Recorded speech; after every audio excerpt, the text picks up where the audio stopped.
Jerry of the Circus.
Now for Jerry of the Circus.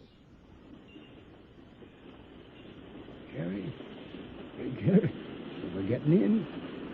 Come on, Jerry. You wanted to watch him set up this morning. I'm getting up. Golly, it's still dark, Bumps. Yep, pretty early, but you don't have to get up and watch him unload, you know. But I want to. I've never seen him unload and set up. And with a clay lot, it ought to be real interesting. Interesting to you, but plenty tough for the canvas men. You know, a mud or clay lot is no sense to set up on. Hey, where's Mother's shoe? Oh, here it is. I'll go out with you and introduce you to Paul Murray. Who's he, Bumps? Well, he's a head canvas man. I guess he'll show you around if he's not too busy. It sure is going to be fun. Yeah, and you'll learn a lot, too. You know, there's a lot more to setting up the tops than you think. What I can't figure out is how they do it so fast. It's all system, Jerry. Well, I'm ready. How about you? Okay. Can I take Rags? Oh, I don't know about that. He might get in the way. But look at him. He hasn't taken his eyes off us since we started to get dressed. You want to come with me, don't you, Rags? Shh. Hey, not so loud there, partner. Folks are all sleeping in this car. Oh, he wants to come, Bump. I'll see that he stays right by me. Well, all right. But don't let him get hurt or stepped on. Oh, I won't. Come on, Rags. Here, now, be quiet when we walk down the corridor. Okay. Come on, Rags. Quiet now. Say, we could lose a lot of friends if we made any noise and woke up some of the performers at this hour. Funny, the noise of the train and the unloading doesn't wake them up. Well, circus folks get used to those noises, Jerry. It's unusual noises like footsteps and voices in the car this early that bothers them. Yeah, here we are. Come on, Rags. Stay right alongside of me now. Yeah. Now, let's get over there to the flat cars, huh? And careful where you step now. Okay. Oh, yeah, I hear Paul over there. Oh, Paul. Paul Murray. Yay! That's him waving that lantern. Say, look at all those torches. Yeah. Who is it? It's Bumps, Paul. Right, Rags. How come you're up at this hour in the morning, Bumps? Well, my pal here wanted to see the unloading and setting up today. Paul, I want you to meet Jerry Dougan. I'm glad to meet you, Mr. Murray. I'm glad to meet you, son. If you're not going to have it too tough today, I thought maybe you'd show Jerry around a little. Sure thing. I won't be in the way. I don't think so. Oh, well, this is Rags, Paul. It's Jerry's dog. Well, hello there, Rags. Say, this is the dog that works with you, isn't it, Bumps? Yep, that's my partner, all right. Oh, have you seen us work? I caught part of the show one night last week. Clever dog. Quiet, Rags. Well, if it's all the same with you, I'm going back to bed for a while.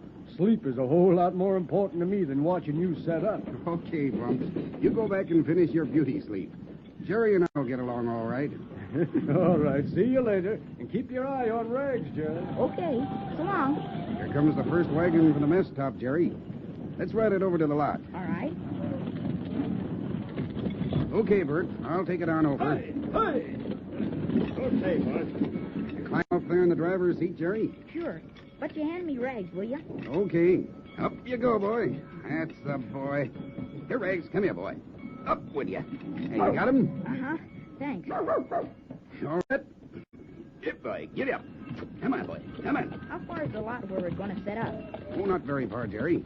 I don't know exactly myself. Then how do you know which way to drive? Well, you'll see in a minute, just as soon as we hit the street. What's in this wagon, Mr. Murray? Mostly dishes and cooking utensils, and they're important.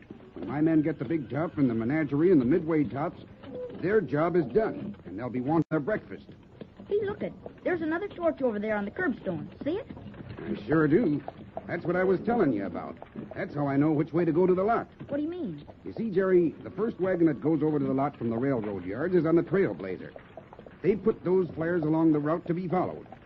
That one on the right-hand side of the street means that I'm to turn right at the next corner. Golly, that sure is a good system. And you know something, Jerry? The drivers of the wagons don't even have to watch out for the flares. They don't? Why not? Well, because the horses are so used to following the flares that they make the turns by themselves. They do? Mm-hmm. Oh, look, Jerry. There's the lot ahead of us. You mean where all those torches are sitting on the ground? Yep, that's it. Hey, why are they sitting around like that? Well, that's the way the lot's been laid out. I can tell from the way the flares are placed just where each top is supposed to go up. Why, even the places for the center poles of the big top have been marked off. I see what you mean. Those flares all in a row there. The pole goes up where each one of them is, huh? That's right. Golly, look at the ground, Mr. Murray. Why, it's all mud. Yeah, not such good footing here in this clay. We'll be using plenty of sawdust today. This would sure be a bad lot if it rained, wouldn't it? Yes, sir. But it won't rain. You don't have to worry about that. Why? Because it rained so much before we got here? Nope, I got a better way to tell than that. How? I can tell just by looking at the space between those flares. Why, you're fooling. How could you tell if it's going to rain or not that way? It's a pretty sure system, Jerry. Don't miss very often. But somebody Get it, boy. put those Come torches on. there. Hey, how could the weather have anything to do with that? Oh, the weather has a lot to do with the way that they're placed, Jerry. You see, our advance men check with the Weather Bureau pretty carefully. Well, what's that got to do with it? Well, the flares mark off the distance between center poles. Yeah? The center poles are further apart on a dry day than they are on a day we expect rain. We put them closer together on a wet day to allow for the shrinkage in the canvas. Come on, boy. Come on, boy. If the canvas was stretched tight and then it started to rain and it began to shrink, it would split the top wide open. Gee, I never thought of that. Hey there, boy. Hey there. Well, here we are, son. Hop down. Okay. Come on, Rags. Jump. Oh, I forgot about your sore foot. Come on, then. I'll lift you down. It's getting light, Jerry. The old sun's coming up. And we can use plenty of light setting up on a clay lot like this one. Everything will get all muddy, won't it? We hope not. Oh, here comes a load of sawdust now. I'll have some spread around before I unload the canvas. Hey, Pat. Get some of that sawdust down in a hurry. I got to unload canvas. What's the first thing you do? Oh, we dump the canvas, and then we unfold and spread it. Of course, you know, by that time, the center poles are. And then we start tying on to the baling rings. Baling rings? What are those, Mr. Murray? Now, those are the big rings that go around the center poles. We fasten the top of the canvas to them and then hoist them up. Oh. And then we lace on the sides and tie her down. Well, here comes my first load of canvas.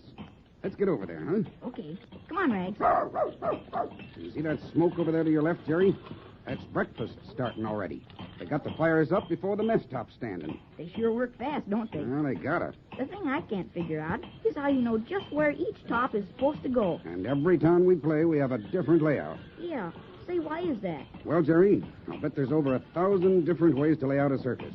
It all depends on the lot, the size and the shape and all that.